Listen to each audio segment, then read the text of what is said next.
Hello, I'm going to talk about what my classmate Taylor talked about. His topic was on animal experimentation, and he talked about his claims that animal experimentation helps reduce human suffering. Animal experimentation has helped medical process, and also stopping animal experimentation would stop modern medicine progress. To help him back him up with his evidence for animal experiment to help reduce human suffering, they used animals through a process which is a test called the LD/50 test, which is they put 50 milligrams of the medicine into the animal to test if it has toxic, or like if it's safe or not safe for human congestion. So 50% is like 50 milligrams they would put, but if they pass over it, like over by 1% or like a little bit above 50% by like percentage or wise, it could be a serious health risk for the animal and probably the human who's going to be tested on after that. Some of the animals overreact for some of the chemicals that are inside the medicines.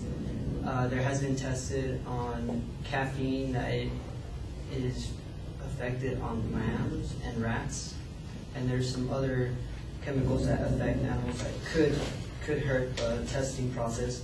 To the ethical, another support that he used was it's ethical to test on animals than humans. He said that most of the animals are tested on rodents, rats, because they reproduce very fast. That is true, but also I forgot to mention that they're also used on cats and dogs and also pigs.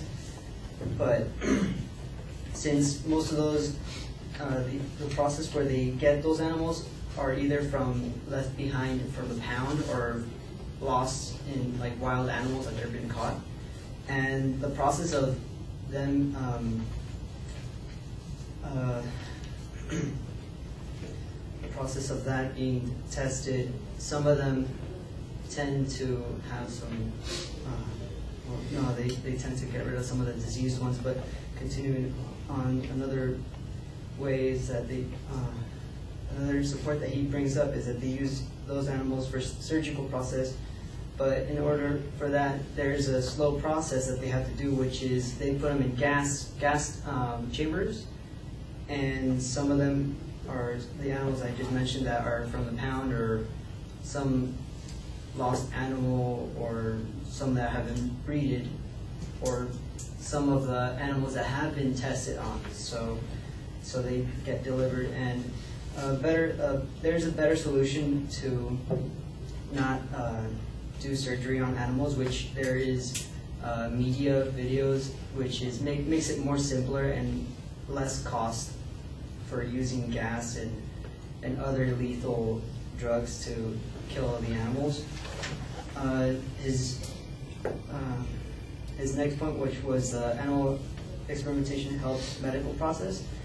92 out of 100 drugs were actually passed, but some of the drugs that have been passed actually killed people. Some of the names were thalidomide, Oroflex, Lawson, and Ibunets. Those are a few of the drugs that actually killed people, which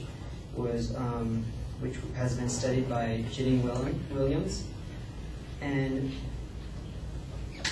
stopping his next point, which was stopping animal experimentation with medicine's progress. That is true, but to counter it, Dr. Michael Fox says that there is animal rights, but it should be, if they want to do experimentation, they should have the following reasons in order to permission to do it, which is that they should, if they believe that they need animals to experiment it, they need permission with research, just to make sure that there's no other alternative way in order to do this,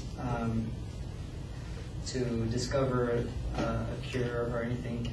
And Ginny Williams says that 10 of the most effective cancer drugs were not one of them was actually discovered through animals. So there are other ways to discover cures and other health benefits for health instead of besides using animals.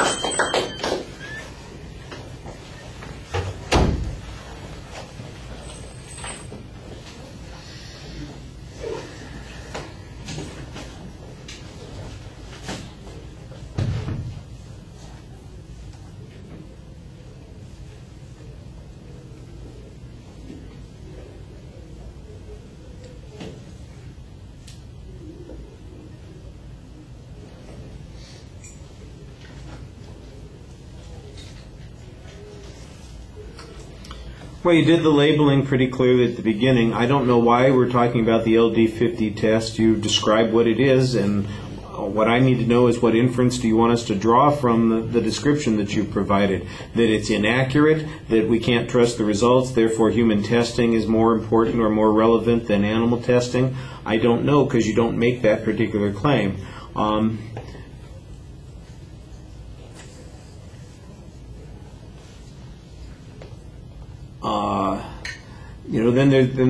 Your second claim is also kind of an overreach on that issue. You do clearly state the point, but your proof on it is basically thin, and it's not clear what the impact of that argument is either. Then you get involved in the ethical issue, and that comes up again toward the end of the speech. Remember, it's supposed to be an argument about issues of fact, not issues of value, so you want to be careful about getting sidetracked on this point.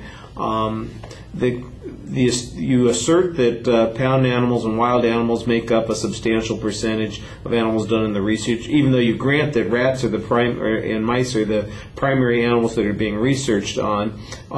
You don't have any quantification of the animals. And then basically you get involved in a discussion of animals being euthanized in the pounds, and I have no idea how that is connected to the question of whether or not animals in scientific research are necessary or effective in making discoveries. It just seems like a complete sidetrack issue. Now, the argument that there are alternatives available, I think that one is relevant, and it needs to be developed a little bit more. The last piece of information that you present supports that point about the cancer agents that have been found without using animal research. I think that that's a good illustration of that particular point. The argument that certain drugs killed people that they were originally tested on animals, I think that also tends to minimize the effectiveness of the argument. Those are the 2 points that have the most direct relationship to the claim that the advocate was presenting. Everything else seemed a little bit of a press. It was hard to follow the organizational structure. Sometimes you had clear claims, but I'm not sure what the claims were being applied to, and you want to be more consistent about that.